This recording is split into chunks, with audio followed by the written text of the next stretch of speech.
Okay friends, હવે main વસ્તુ પર આવીએ આપણે. જો ક્વેશ્ચન ની અંદર આપણો જે એક્ઝામ્પલ છે એમાં પાવર ટ્રાન્સમિટેડ કેટલું થાય છે શોધવાનું પૂછે તો એનું સૂત્ર એટલું આવશે T1 - T2 into V. T1 એટલે tension in tight side, T2 એટલે ટેન્શન ઇન સ્લેક સાઇડ. અગર ક્વેશ્ચન ની અંદર સેન્ટ્રીફ્યુગલ ટેન્શન આપ્યું હોય તો અહીંયા T1 + TC આવશે, અહીંયા T2 + TC આવશે. એટલે પાવર ટ્રાન્સમિટેડ ના દાખલા હોય છે એટલે V કઈ રીતે શોધશું? પાઈ d / 60. કોઈ પણ જે પુલ્લી હશે બરાબર, ડ્રીવન અથવા ડ્રાઇવિંગ, તો પુલ્લીનો ડાયામીટર અથવા રેડિયસ તમને આપેલી હશે, n એટલે સ્પીડ. તો એના ઉપરથી તમે આ વેલોસિટી શોધી શકો છો. મીટર પર સેકન્ડમાં આવશે વેલોસિટી, અને એ વેલોસિટી અહીંયા મૂકી શકો છો. અને આ આપણું ફોર્સ છે ટેન્શન T1 - T2 એટલે ન્યૂટન ઇન્ટુ મીટર પર સેકન્ડ, એટલે પાવર આપણને મળશે વોટ ની અંદર. ઓકે, તો આ હતું આપણું પાવર ટ્રાન્સમિટેડ બાય બેલ્ટ. હવે બીજી વસ્તુ ઉપર આપણે વાત કરીએ. બીજી છે maximum power transmitted by belt. તો એની કન્ડિશન છે કે જ્યારે P નું વિકલન, પાવરનું વિકલન V ની સાપેક્ષે 0 થાય તો પાવર આપણો મેક્સિમમ થાય. તો પહેલા તો પાવરનું સૂત્ર શું છે જુઓ. પાવરનું સૂત્ર છે T1 - T2 into V. હવે આની અંદર આના આપણે ઇક્વેશન 1 આપી દઈએ. આની અંદર તમે દેખી શકો છો કે T1 / T2 = e⁻μθ.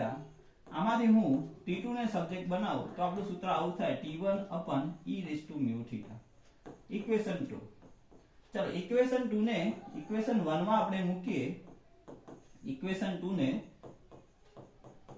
ઇક્વેશન 1 માં મૂકીએ આપણે તો સૂત્ર આવું થાય કે T1 અહીંયા આવશે T1 / e⁻μθ, અને અહીંયા કંઈક V જેવું આવશે.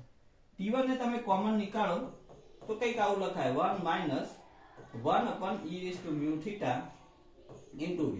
આને કોઈ કોન્સ્ટન્ટ કહી દઈએ આપણે તો P બરાબર આપણા જોડે સૂત્ર આવું છે કે T1 * K * V. આવું કંઈક ફોર્મ્યુલા આવ્યું પાવરનું.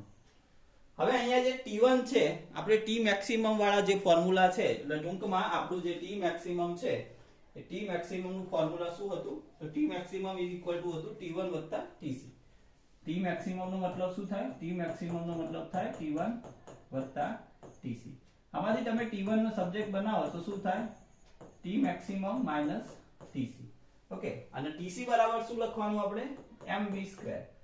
શું લખવાનું? T maximum - mv². ચલો આ વેલ્યુ આપણે આમાં મૂકીએ તો આપણું પાવર નું સૂત્ર શું થાય? T1 બરાબર મૂકી દઈએ T મેક્સિમમ - mv².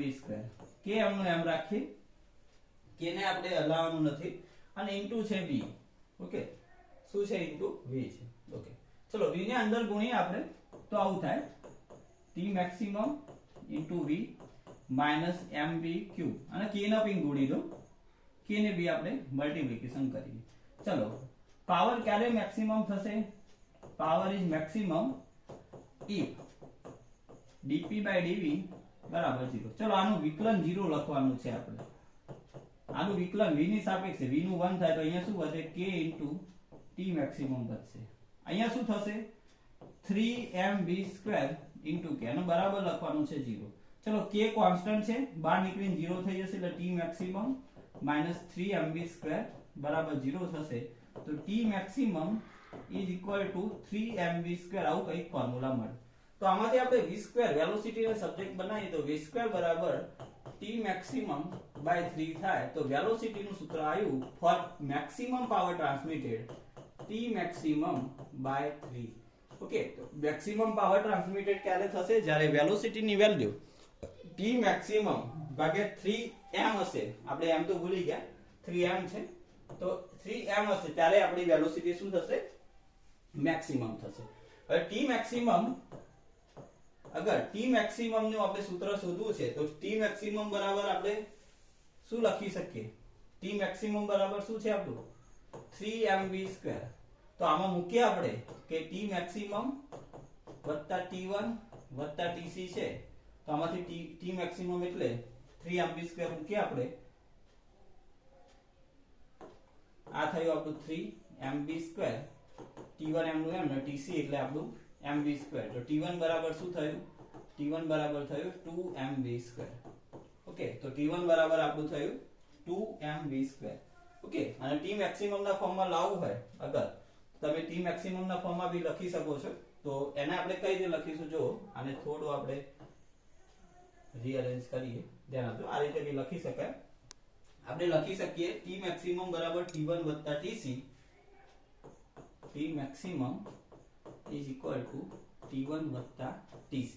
ઓકે, અને TC ની વેલ્યુ આપણે કઈ રીતે શોધીશું, તો T અહીંયા તમે દેખી શકો છો કે mv સ્ક્વેર નો મતલબ શું થાય, તો T મેક્સિમમ અહીંયાથી mv સ્ક્વેર નો સબ્જેક્ટ બનાવો. ઓકે, mv સ્ક્વેર એટલે TC થાય, એટલે T મેક્સિમમ બરાબર 3TC.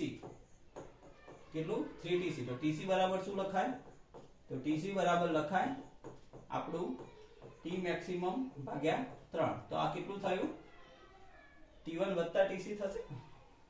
T મેક્સિમમ ભાગ્યા 3 એટલે શું આવશે, T1 બરાબર આમાંથી T1 નો સબ્જેક્ટ બનાવીએ તો T maximum minus T maximum ભાગ્યા 3. એટલે ટૂંકમાં તમારે મેક્સિમમ પાવર પૂછ્યો હોય તો T1 ની વેલ્યુ તમે આ લઈ શકો છો, 2/3 T મેક્સિમમ. TC ની વેલ્યુ શું લખી શકો છો, T મેક્સિમમ બાય 3. TC કેટલું ગણી શકો છો, T મેક્સિમમ બાય 3. હવે મેન વસ્તુ એ છે કે અહીંયા T મેક્સિમમ લાવશો ક્યાંથી, તો જો આપણે અહીંયા સિગ્મા નું એક સૂત્ર લખ્યું હતું, અહીંયાથી T મેક્સિમમ મળી શકે. આ બીજું સૂત્ર T1 વત્તા TC. ઓકે, તો મેક્સિમમ પાવર માટે આપણે શું કરવાનું, જે પાવરનું ફોર્મ્યુલા છે એનું વેલોસિટીની સાપેક્ષે આપણે વિકલન કરવાનું, T2 નું T1 ના ફોર્મમાં કન્વર્ટ કરી આ k નો કોન્સ્ટન્ટ લઈ લેવાનું, આખું કોન્સ્ટન્ટ વાળું પર. આમાં T1 ના બદલે આપણે એનું T મેક્સિમમ ને TC વાળું જે ફોર્મ છે, TC એટલે mv સ્ક્વેર હમણાં આપણે દેખ્યું મૂકી અને આનું v ની સાપેક્ષે વિકલન 0 લખવાનું. વિકલન 0 લખશો એટલે k વાળું ટર્મ 0 થશે. તો T મેક્સિમમ બરાબર 3TC આપણને મળશે. 3TC મળે એટલે TC એટલે T મેક્સિમમ બાય 3. વેલોસિટી કરતા બનાવીએ તો આ મેક્સિમમ પાવર માટેની વેલોસિટી, આ મેક્સિમમ પાવર માટેનું સેન્ટ્રીફ્યુગલ ટેન્શન, આ મેક્સિમમ પાવર માટેનું ટેન્શન. ઓકે, અને T2 ગણવું હોય તો T maximum by T maximum 1/3 T maximum થશે. T2 તમારે ગણવું હોય તો 1/3 TC, સોરી T2 નહીં, TC ગણવું હોય તો 1/3 T મેક્સિમમ થશે. ઓકે, તો આ હતું આપણું maximum power transmitted by open અથવા બેલ્ટ અથવા રોપ.